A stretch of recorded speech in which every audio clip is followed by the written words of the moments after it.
Sir फिर आप अगला कप्तान किसको देखते हैं? आप क्या लग रहा है आपको? सलमान अली आगा को अगर हम हटा देते हैं तो फिर आपके पास कौन है? बाबर आजम या रिजवान की तो किताब ही खत्म कर देना। मुझे लगा बोलने लगा बाबर आजम हो सकता है, क्या हो गया?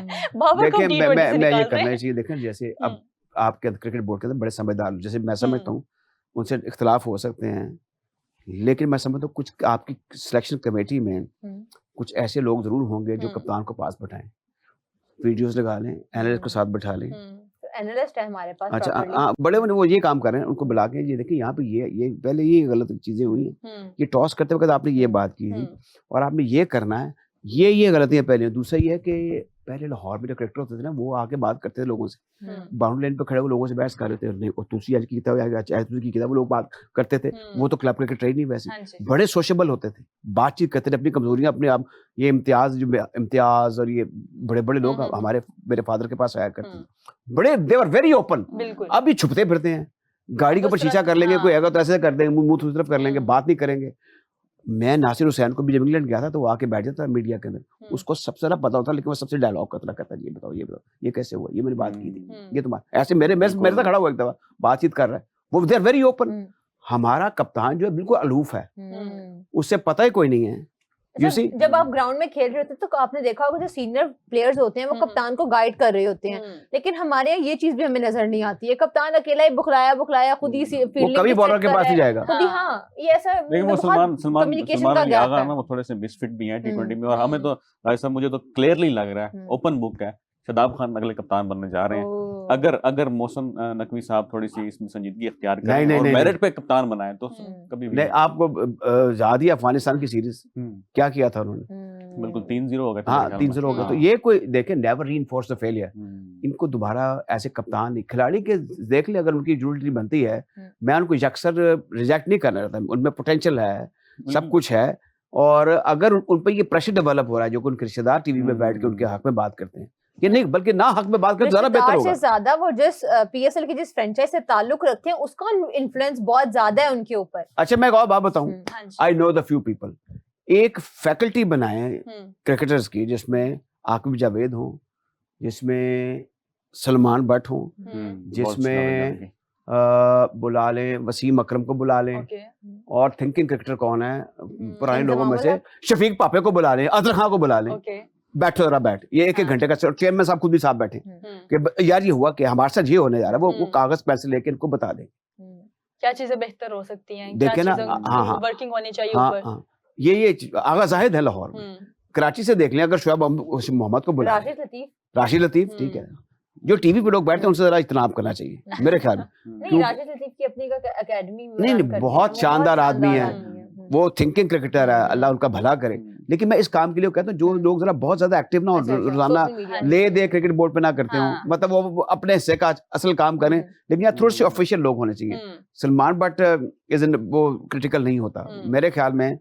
मैं तो फजल से लेके इमरान से लेके सबको 52 के सारे प्लेयर से मेरी गपशप रही है। आई वाज वेरी यंग जब मैंने रेडियो पे प्रोग्राम शुरू किए। सलमान बट को मैं बड़ा हाईली प्रेस करता हूँ, जो उसका दिमाग है ना बड़े कम लोगों का, बहुत ठीक है, एक मिसहैप हो गया वो हमारे, मैं नहीं समझता कि रियली किसी क्रिकेटर्स को, मैं I have lot of respect to Wasim Akram, Mohammad Amir, Salman Butt and others, इन पे हम लोग जो लान तान करते हैं बंद हो जानी चाहिए। जब आईसीसी ने कह दिया है कि इन पे कोई वो नहीं है तो हम कौन होते हैं बीच में?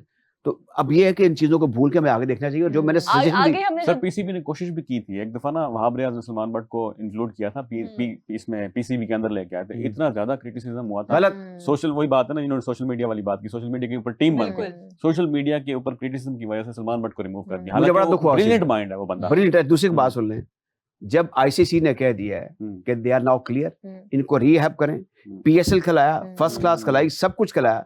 अब ऑस्ट्रेलियन जो हमारे पास स्टीव स्मिथ है, उनकी एक मिसाल हमारे सामने 2019 जो एक इंसिडेंट का सामना उनको करना पड़ा था, उसके बाद वो वापस आए।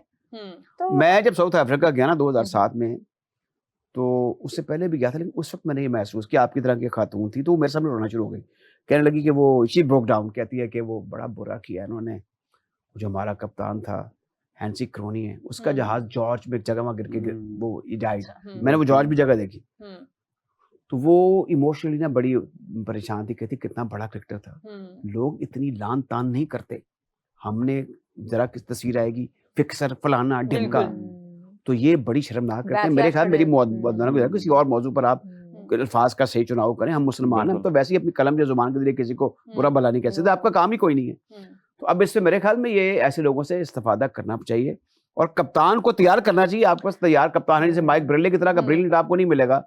मुझे नहीं लग रहा मैंने कोई ऐसा सर, हम कप्तान लोग देखा। पेपर के ऊपर लिख के आते हैं चीजें मैच स्टार्ट होने से पहले, इस ओवर में हम लोग इस बॉलर को भेजेंगे, इस बैट्समैन को भेजेंगे, और हम लोग कंडीशंस जब मैच स्टार्ट हो जाता है उसके अकॉर्डिंग फैसले नहीं करते। हम लोग जो चल रहा होता है पेपर के ऊपर लिखा होता है उसी के अकॉर्डिंग चल रहे होते हैं कि उस्मान तारिक को 11वीं ओवर देनी है, बेशक हम हार रहे हैं, हम 11वीं ओवर ही देंगे उस्मान तारिक को, बेशक हमारा बेड़ा गर्क हो जाए, उससे पहले हम उस्मान तारिक को ओवर नहीं देंगे। तो ऐसे कौन सी गलतियां? आखिरी बार मैं पूछ रही श्रीलंका का मैच, उसकी वजह हमारा निजाम ऐसा है। श्रीलंका के अंदर हमें कौन सी गलतियां नहीं करनी, मुझे ये बताएं। Education will cast a shadow after 100 years। अभी हमें 78 साल हुए हैं, अभी तालीम के इस मैदान में सोच समझ के उसमें ना हम बड़े पीछे हैं। दूसरा ये है कि हमारे यहाँ पर टांगे खींचने का रवाज बड़ा बहुत ज्यादा। हम किसी को देख लेना कि आप मेरे से अच्छी बोल रही हैं और ये तो बोलना ही नहीं आता, ये वो इस तरह की बात करेंगे, नापसंदीदा किस्म की, बुरी किस्म की। हम लॉबी बना लेंगे। हम अच्छा एक वो गैंगअप हो जाते हैं, एक सच्चा होगा 10 उसके साथ उसके खिलाफ गैंगअप हो जाएंगे। और दूसरा एक और इम्पोर्टेंट चीज, आपके जनरली सोसाइटी के अंदर जो बाबे हैं और जो क्रिकेट बाबे जो क्रिकेट के अंदर इन्वॉल्व हैं, इन्होंने इतना नुकसान पहुंचाया आप सोच नहीं सकते। गुज्जी सट्टे मारते हैं। I tell you younger folk even better. ये मैं इस चीज से भी बड़ा हूं, हमारी वो जो सीनियर एक इस वक्त जनरेशन हो जो 17-32 हो गए हैं, 60 से ऊपर चले गए, वो क्रिकेट के अंदर बगाड़ पैदा कर रहे हैं। And few they are practically try, या तो इन्वॉल्व हो रहे हैं या फिर दोबारा मुसलत होने की कोशिश कर रहे हैं। मेरे ख्याल में मैंने जो स्टडी किया हुआ है अपने सारे सदूर की मैं तस्वीरें देख रहा था उस दिन पीसीबी के हेडक्वार्टर में, मैं ये समझता हूँ कि हमें ये जो दौर है ना इस वक्त मोहसिन नकवी साहब का, ये बड़ा अच्छा दौर है। मैं स्टेडियम में कल ये मैंने टीवी पर ये बात की थी कि आप आए स्टेडियम के अंदर, ये एक एक्सीलेंट मैच अपनी जगह बड़ा अच्छा है, लेकिन इसके एनवायरनमेंट को एम्बियंस को एंजॉय करें। अभी नेशनल T20 चल रहा था तो मैं अभी गई थी थोड़ी देर, मैंने 5-6 ओवर्स देखे और मैं अब वापस वहाँ पे एक वुमेन क्रिकेटर भी आई, उनसे भी हमने इंटरव्यू किया था, तो वो एक एम्बियंस एक शो पीस वो बन गया है आपका। उस पर भी अगर किसी ने क्रिटिसिज्म करना तो कर ले, आप रोक तो सकते नहीं। दूसरा ये जो इंडिया के साथ मामला, जिंदगी में पहली मरतबा मैंने देखा कि इंडिया के साथ आपने आंखों में आंखें डाल के बात की। मैं नाम नहीं लेता था, मैं उन सदूर जो बड़ी कोशिशें करते रहे कि हम किसी इंडिया विजिट करें, पैसा वहां से आता है। अब अल्लाह तल्लो में पैसे बोर्ड के लोग खर्च करते हैं, यहाँ तो इंफ्रास्ट्रक्चर डेवलप हुआ ना, दिस इज फाइन। इंफ्रास्ट्रक्चर वो कहते हैं जहां से जहां तक चले जाइए, इमारत बनाते चले जाइए, तो अच्छी बात है कि अगर कराची का स्टेडियम डेवलप हो जाए, ये बन जाए, इस्लामाबाद में कोई बन जाए, क्रिकेट का इंफ्रास्ट्रक्चर डेवलप होना चाहिए राउंड द ईयर, जिसका मैं बार बार एम्फसाइज कर रहा हूँ। Age group cricket is very important, under 15, under 17, under 19, that is very important. Lahore में क्यों कामयाब हुए, 2 साल उन्होंने लगातार जीते अंडर 15 टूर्नामेंट, क्यों कामयाब हुए ख्वाजा नदीम अहमद, उन्होंने उसकी वजह था कि जो प्रेसिडेंट है ना LRCA का, आप नहीं जानते होंगे, आप जानते होंगे, ख्वाजा नदीम अहमद, वो सोशली फाइनेंशियली स्पिरिचुअली तगड़ा, उसको कोई ब्लैकमेल नहीं कर सकता कि मेरा मुंडा खड़ा मेरा मुंडा नहीं। वो कंपटीशन कराते हैं लोकल सतह पर, उसमें से टीम सिलेक्ट मेरिट के ऊपर फैसले होते हैं। अब जो national under 19 national T20 championship होने वाली है, इसमें इनकी 2 टीमें हैं, कराची की 1 टीम थी।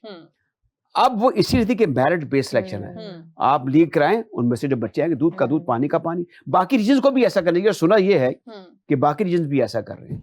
तो ये चीजें हमें खुद से पहले जाके प्रैक्टिकली देखना चाहिए before we come over to the microphone कि ये बात सही हो रही है, ये बात गलत नहीं हो रही। तो बाकी रीजन में भी ये सब कल्चर आम करना चाहिए कि आप लोकल लीग्स कराएं, ताकि लोगों को हम जा रहे हैं महफूज हाथों में, हमारी जस्टिफाइड सिलेक्शन होगी, हमें मौका मिलेगा। लाहौर लगातार 2 मरतबा नेशनल अंडर 15 चैंपियनशिप जीत चुका है, T20 चैंपियनशिप जीत चुका है, काइजन ट्रॉफी में ये लास्ट ईयर 6 नंबर पे, तो ठीक है। तो बाकी सब लोग भी इससे करें और हमारी क्रिकेट को मैं ऊपर आने से कोई रोक नहीं सकेगा। बिल्कुल, अगर हमारे पास टाइम हमारे पास अब खत्म हो गया हमारा टाइम अब खत्म हो गया। तो मैं एट द एंड यही बोलूंगी कि आज जो श्रीलंका और न्यूजीलैंड का मैच है, न्यूजीलैंड हार जाए, श्रीलंका जीत जाए, ताकि नेक्स्ट मैच हम लोग श्रीलंका से जीत जाए और हम लोग सेमीफाइनल के लिए, टॉप 4 के लिए क्वालिफाई कर जाए।